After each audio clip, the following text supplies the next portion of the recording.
Hello, my name is Anne. I'm a prevention specialist at YSS. I focus mainly on tobacco.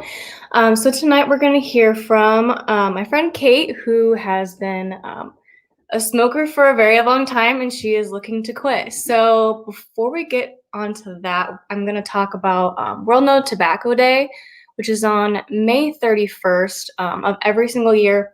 But this year's theme is Commit to Quit. So the World Health Organization holds World No Tobacco Day on May 31st every year, like I said.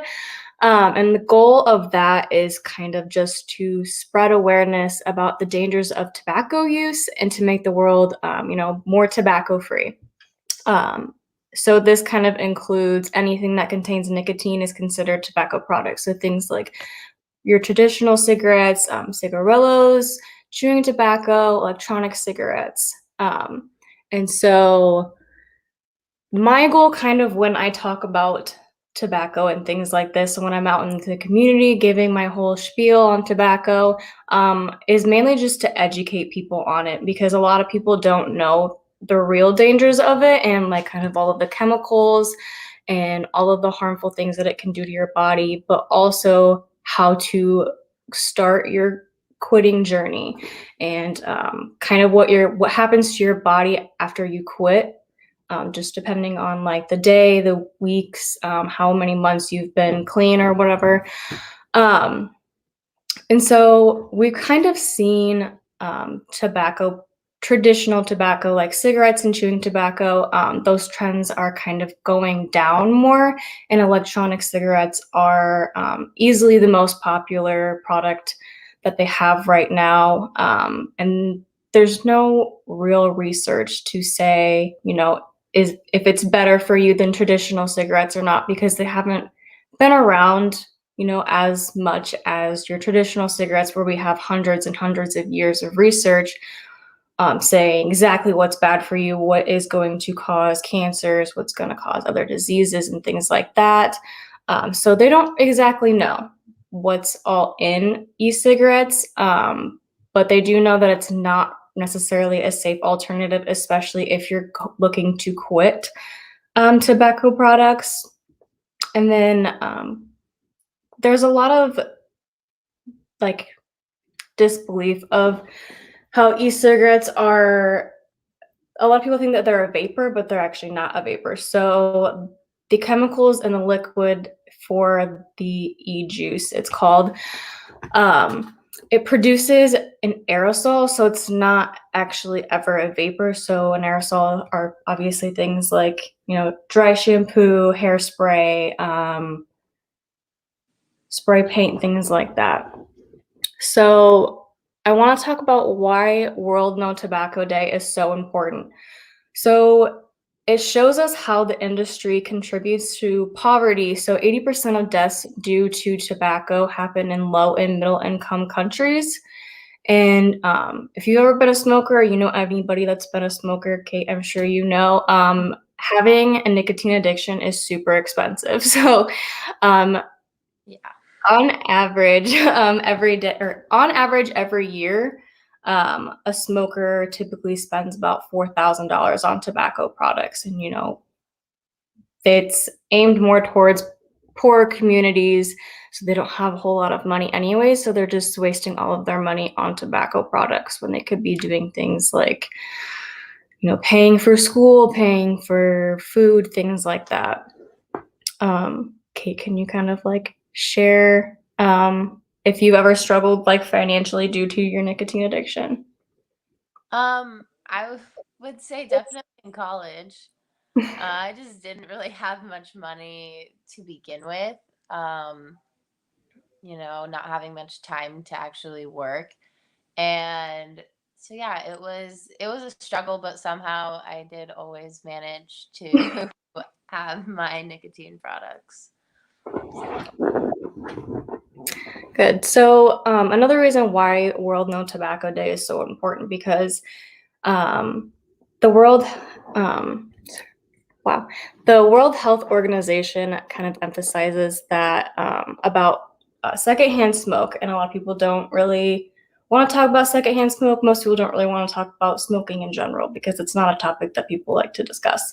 I'm going to be honest, but so they kind of warn us about the secondhand smoke problem, which causes over 600,000 deaths a year, and 28% of those are children.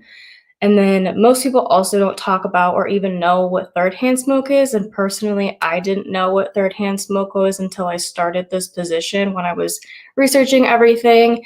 And so third-hand smoke is kind of similar to second-hand smoke. So, when you're smoking inside of your homes and your cars and things like that, the smoke like falls down onto your furniture and like the floors and all of that. And babies and dogs and cats, they walk all over your floors, and babies, of course, touch everything, and then they put their hands into their mouth, kind of exposing those chemicals into their body. And then lastly, it's also important because it demonstrates how the tobacco industry damages the environment. So tobacco uses a ton of pesticides and a ton of fertilizers. And so the manufacturing process creates more than 2 million tons of waste.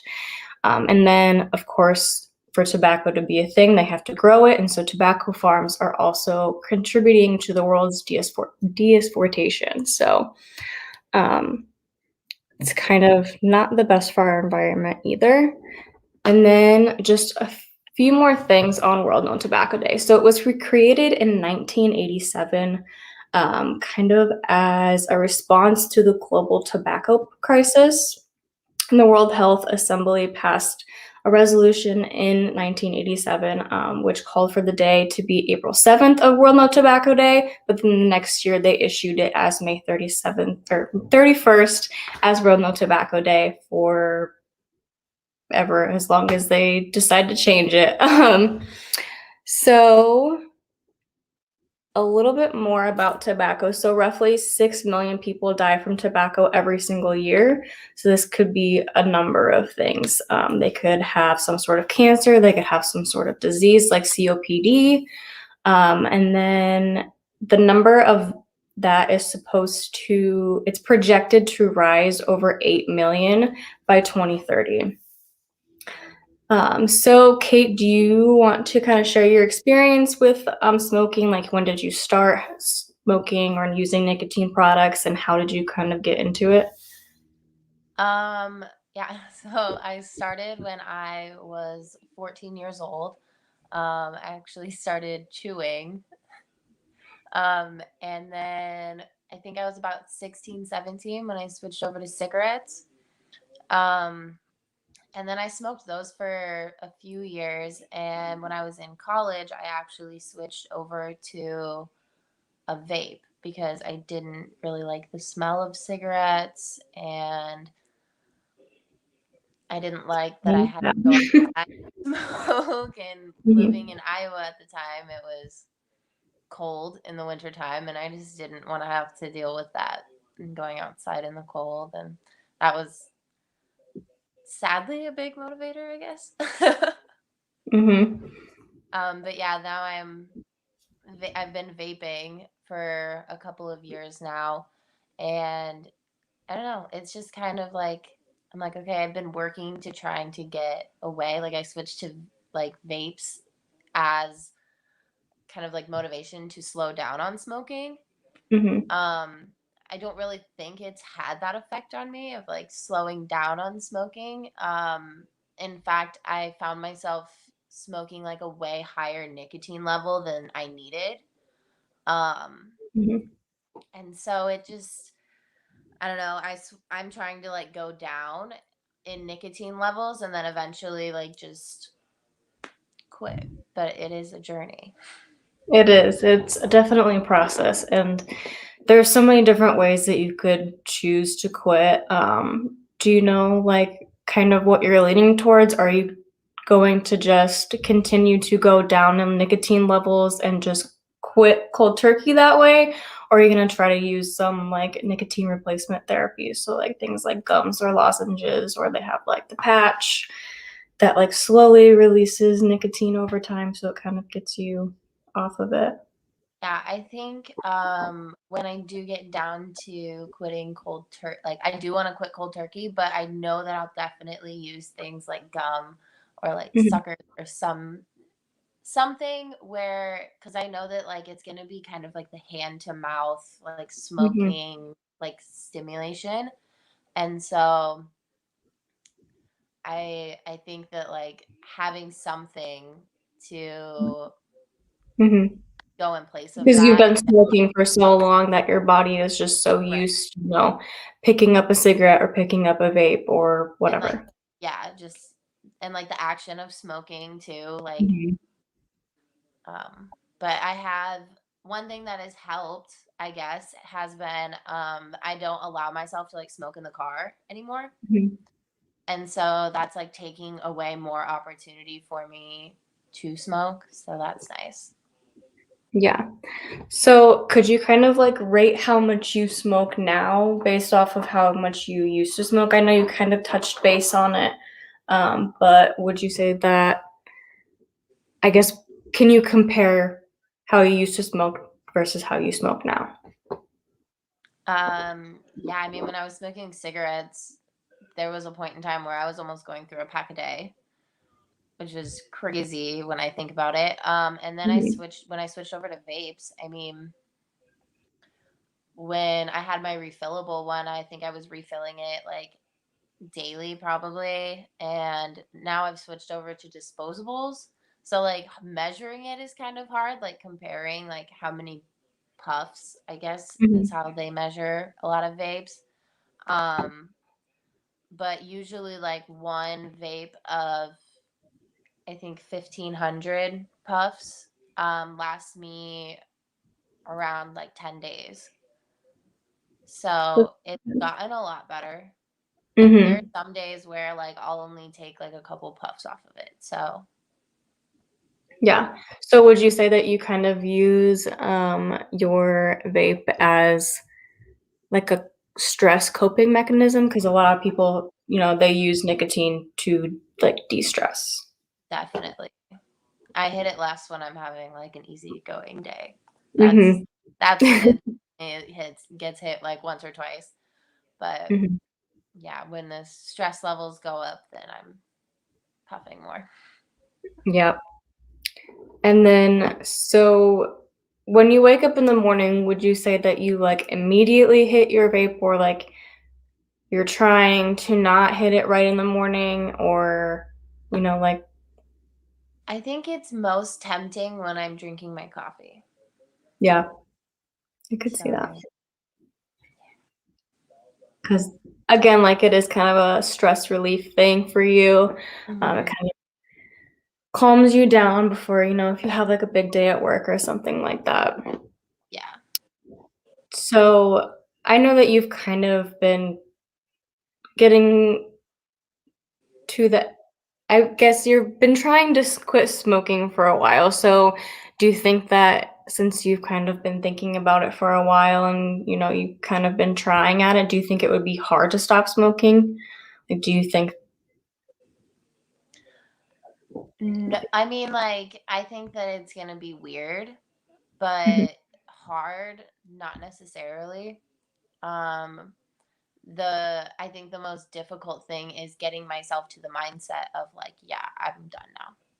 mhm, Because like right now, I'm like, yeah, I'm quitting. Yeah, I'm quitting. But eventually, I'm gonna have to get to that. I'm done. And so right, I think getting myself to that is going to be the hardest part of mhm, making myself quit cold turkey. But I think once the decision is made, it's not going to be very hard. mhm, yeah. Um, would you say that since, you started so early on in your life, do you think that why do you think that you started smoking, like, tobacco products? Do you think it was because of, like, peer pressure, your family, like, environment, things?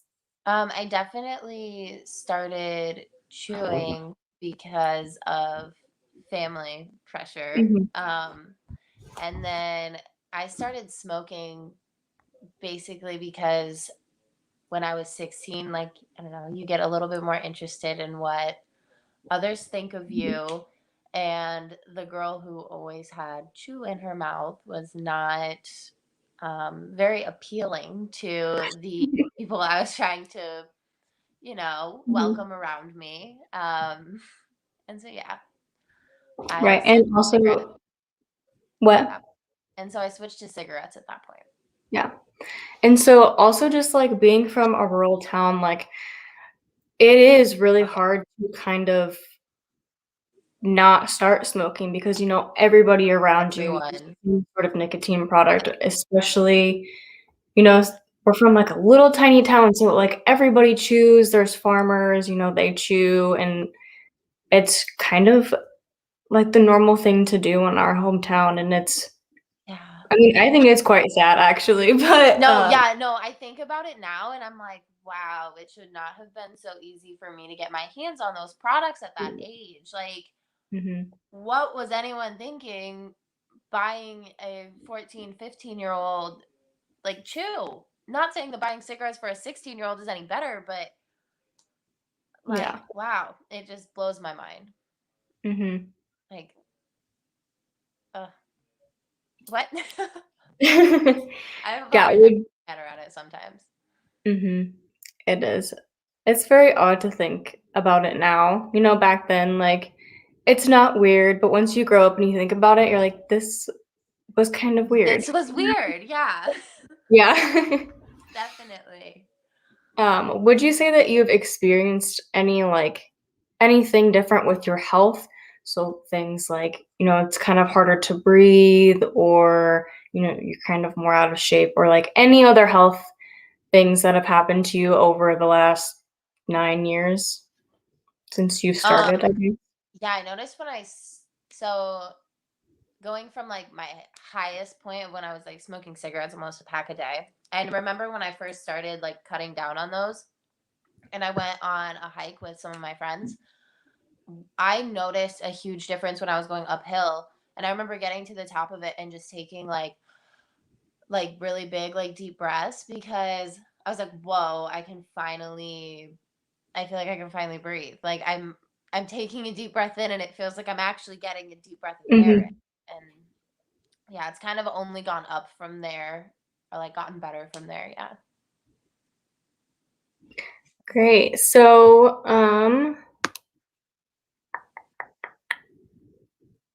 is there anything else that you want to, like, share with anybody? Yeah. Kind of Start like smoking some cigarettes. tips? What? I said, yeah, don't start smoking cigarettes so young. Don't use tobacco products. It's not worth it. And also don't buy minors cigarettes.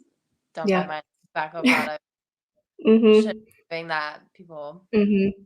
Oh, Yeah, no, it is definitely hard. I personally, I've never really been into tobacco products just because I've kind of grown up with, like the cigarette smoke my whole life. So it's never hmm really been appealing to me. It's definitely been around me my whole life. So I've just not my thing. um, so what are you gonna do for World No Tobacco Day? Are you not gonna smoke all day? I will try Yeah. for Well, sure. trying is better than nothing, Right. right? Yeah. Yeah. So, I just wanna leave everybody with a few things. If you do wanna quit smoking tobacco products, it's definitely not the easiest thing, so you kind of need a support system. So, like, your friends and your family, I know that that's really important to you, Kate, and I know, like, family and friends are really important to everybody. So, um, my goal out of this is just to, spend World Tobacco Day not using any tobacco products. And if you can make it one day, then you can make it 2 days. Um, and then, so that's really all that I have for today, other than just sharing all of the harms of tobacco products and things like that. It definitely wears on your body after a while. So next week we're going to be talking to Kenya Fountain and Felicia Watkins, Samantha Kemp, talking about diversity committee at YSS. They're going to be talking about their whole process with that, how things are going, and so yeah. All right, thank you, Kate, for talking to everybody and sharing your whole story about your nicotine addiction and your process to quitting and all of that. So I really appreciate you coming on and yeah, telling everybody everything. Awesome. Thank you for having me. Yeah, thank you.